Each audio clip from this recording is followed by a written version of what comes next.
लोकतांत्रिक राष्ट्र में मतदान उतना ही आवश्यक है जितना हमारी दैनिक आवश्यकताएं। कुछ दुर्भाग्य से इस देश में एक विचार प्राचीन स्तर पर चला कि कोई नृप होए हमें का हानि, चेरी छोड़ न होए बेरानी। यह एक स्थापित सत्य था जिससे कि आम जन में उदासीनता आई। यह उदासीनता इस कदर आई कि देश को इस विचारधारा ने पराभव और पराधीनता की ओर ढकेला। आक्रामक आते थे, ये मान लिया जाता था कि ये तो राजा है, वो लड़ेगा, रक्षा करेगा। लेकिन जहां पर आम जन जागरण नहीं होता वहां पर यह वृत्तियां फलती फूलती हैं। आज के युग में जब एक श्रेष्ठ नेतृत्व मिला तो एक दूसरा विचार मन में आ गया, जो होता है होने दो, यह पौरुषहीन कथन है, जो हम चाहेंगे वह होगा, इसमें ही जीवन है।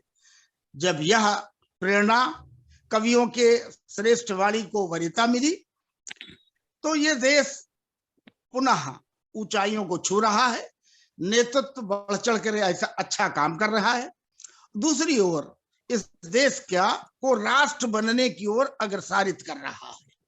अब कोई भी भूभाग है वो स्वयं में वहां के नागरिक मिलकर देश तो बना सकते हैं, किंतु देश से राष्ट्र बनने की जो यात्रा है वह आज से 10,000 वर्ष पूर्व हमारे ऋषियों ने एक सूक्त मंत्र वेदों में दिया था, जिसकी द्वितीय पंक्ति, प्रथम पंक्ति तो है संगतम संवदद्धम संवो मनास जानताम, लेकिन उसके आगे कहा गया है समानो मंत्रः समति समानी समाना मंत्र चित्तमेषाम। तो इसका अभिप्राय यह, राष्ट्र क्या होता है जहां पर एक पूजा पद्धति हो, एक चित्त, एक जैसा चित्त हो, एक जैसी मनोवृत्ति हो, एक जैसी विचारधारा हो, और ये सब एकजुट होकर के परस्पर सहयोगी के रूप से एक दूसरे के पूरक होकर के काम करे। जिस प्रकार से प्रकृति में सूर्य, चंद्र, तारा, नक्षत्र, पृथ्वी, सागर, नदियां, प्रकृति सभी मिलकर के एक दूसरे के पूरक के रूप में, किसी से कोई प्रतियोगिता नहीं करता, किसी को ऊंचा नीचा नहीं दिखाता, सह चित्त के साथ, सह मना स्थिति के साथ एक दूसरे के पूरक के रूप में काम करते हैं। यह यात्रा देश से भारत देश की राष्ट्र बनने की यात्रा की ओर अब वर्तमान में अग्रसर है। अब जब राष्ट्र बनने की ओर अग्रसर है तो हम सबका कर्तव्य है इस राष्ट्र बनने का जो यज्ञ है, इस यज्ञ में लोकतंत्र के पर्व में अपनी आहुति अपने मत के रूप में प्रदान कर अपनी सहभागिता सुनिश्चित करें। अब प्रश्न ये उठता है, मतदान करने के पूर्व विभिन्न प्रकार के विषय आते हैं। इस देश में जो बुराई है हम सबके बीच में कि हम लोग अपने जाति का दल, अपनी जाति का प्रतिनिधि खोजा करते हैं। इसी खोज ने इस देश को राष्ट्र बनने में बाधा उत्पन्न की थी। किंतु आज के परिप्रेक्ष्य में जब देश चौमुखी विकास कर रहा है, विभिन्न क्षेत्रों में, शिक्षा के क्षेत्र में, संस्कार के क्षेत्र में, संस्कृति के क्षेत्र में, आस्था के क्षेत्र में, इंफ्रास्ट्रक्चर के क्षेत्र में, शिक्षा के क्षेत्र में, स्वास्थ्य के क्षेत्र में, जब विभिन्न क्षेत्रों में हम बढ़कर देखते हैं कि आज इस देश के पासपोर्ट की कीमत विदेश, हम लोगों से संबंधित लोग, बच्चे, घर के परिवार के मिलने वालों के बाहर विदेशों में काम करते हैं, लेकिन उनका अनुभव ये बताता है कि वह आज के वर्तमान में और इसके पूर्व उनके पासपोर्ट की वहां निवास करते समय क्या उनका सम्मान था, क्या उनकी कीमत थी। आज उनकी कीमत विदेशों में बढ़ी है। आज वो कहा जाता है भारत देश के ये नागरिक है, और इस प्रकार से उनका सम्मान बढ़ा। सम्मान इसलिए बढ़ा कि जिस देश की भौगोलिक, जिस देश का नेतृत्व या देश का शासन पद्धति या देश की सरकार अपनी भौगोलिक सीमाओं की सुरक्षा के साथ साथ आत्मनिर्भरता और जो मौलिक आवश्यकताएं हैं, स्वच्छता और स्वास्थ्य आदि की, इसमें आत्मनिर्भर जब बनता है तो विश्व के मानचित्र पर, पटल पर उसका सम्मान बढ़ता है। हमने देखा कि सन 2014 के पूर्व यहाँ के सैनिकों के पास, जो हमारे रक्षक थे, जिनकी के प्रयास से, जिनके आत्मबल के कारण, जिनके संयम के कारण, जिनके सुरक्षा भाव के कारण यह देश वासी चैन से सोते हैं, वह बेचारे, उनके पास स्वयं में उनकी सुरक्षा के उपक्रम नहीं थे। आज के परिप्रेक्ष्य में उन्हें इस प्रकार की सुरक्षा के जो यंत्र हैं वो सब उन्हें उपलब्ध कराए गए। उनके पास सीना सुरक्षा करने के लिए बुलेट प्रूफ जैकेट नहीं थी। हिम प्रदेशों में, ठंडक में उनके पास ऐसी कोई किट नहीं थी। वो वहां बर्फीले वातावरण में जम जाया करते थे।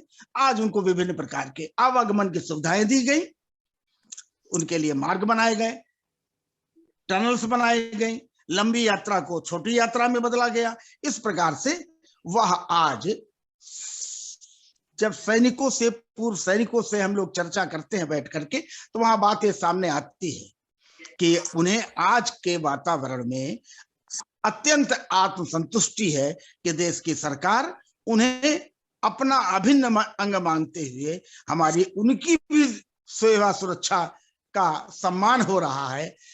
तो वह बढ़ चढ़ करके देश की सुरक्षा के क्षेत्र में चाहे जितने झंझावात आ जाए, वह सुरक्षा के लिए तत्पर है। हजारों फीट ऊंचाइयों से लेकर के गहराइयों तक हमने अनुभव किया।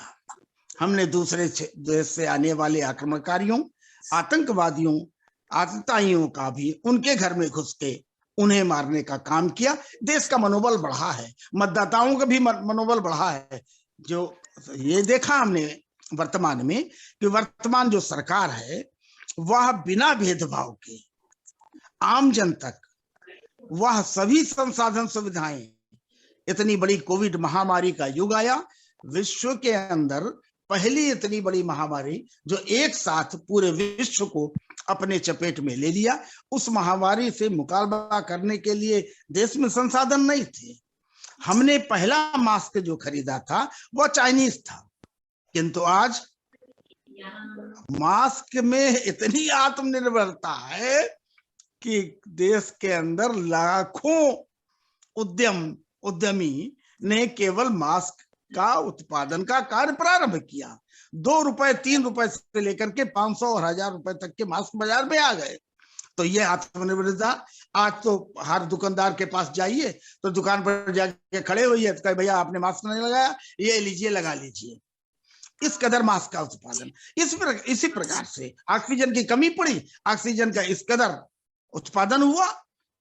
देशीय स्तर पर, विदेशी स्तर पर सहयोग लेकर के इस कदर ऑक्सीजन, इस प्रकार से जो आत्मनिर्भरता बनी वह तारीफ के काबिल है, आकर्षण पैदा करती है मतदान करने के लिए। दूसरी ओर जो वह निर्धन समाज जो डेली दैनिक रूप से कमाई करता और भोजन करता, जीवन यापन करता, उनके आगे बाधा आई लॉकडाउन के माध्यम से अथवा अन्य बचाव के उपायों के कारण।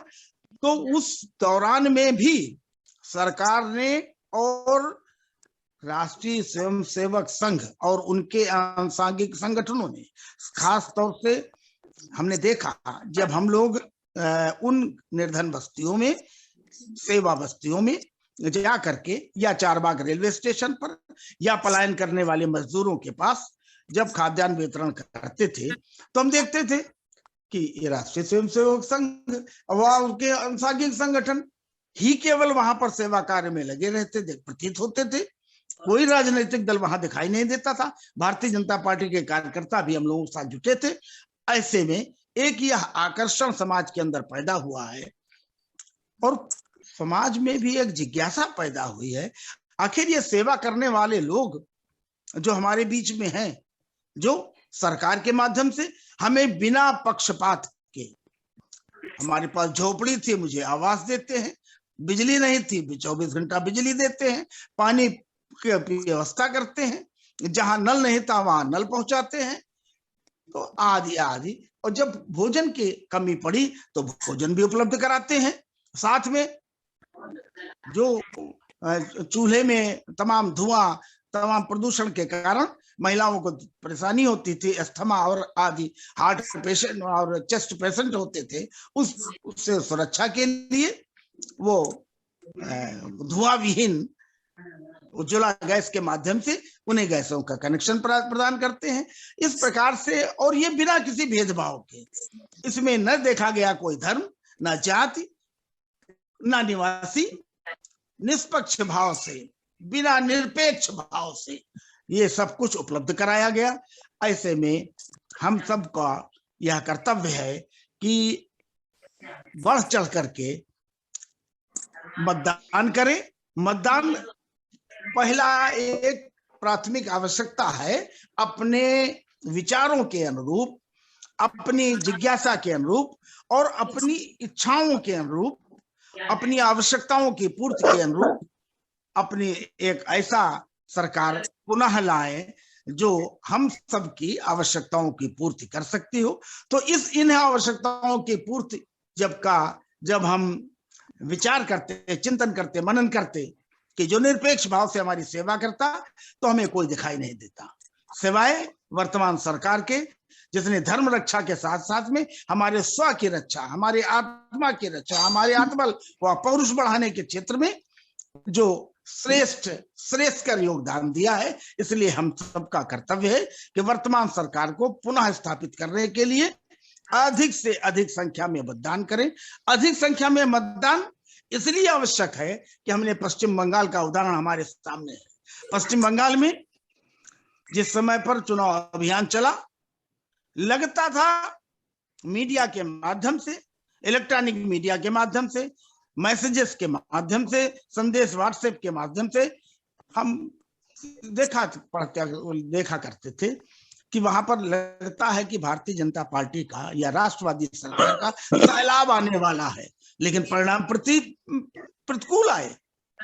यह सत्य है कि पश्चिम बंगाल, जहां अराष्ट्रवादी गतिविधियां तेजों पर थी, वहां पर हमने इस अभियान के माध्यम से राष्ट्रवादी शक्तियों को स्वर तो प्रदान किया, लेकिन मतदान के लिए मतदान स्थल तक पहुंचाने में हम लोग कामयाब नहीं हुए। कारण क्या था? इस पर विचार करके वर्तमान जो 5 राज्यों के चुनाव हैं, उससे भी जोड़ करके इसको देखना चाहिए। हम जो इस देश के मूल बासिंदे हैं, निवासी हैं, इनमें एक कमी है कि वह थोड़ी सी खुशी प्राप्त होने पर शिथिल हो जाते हैं।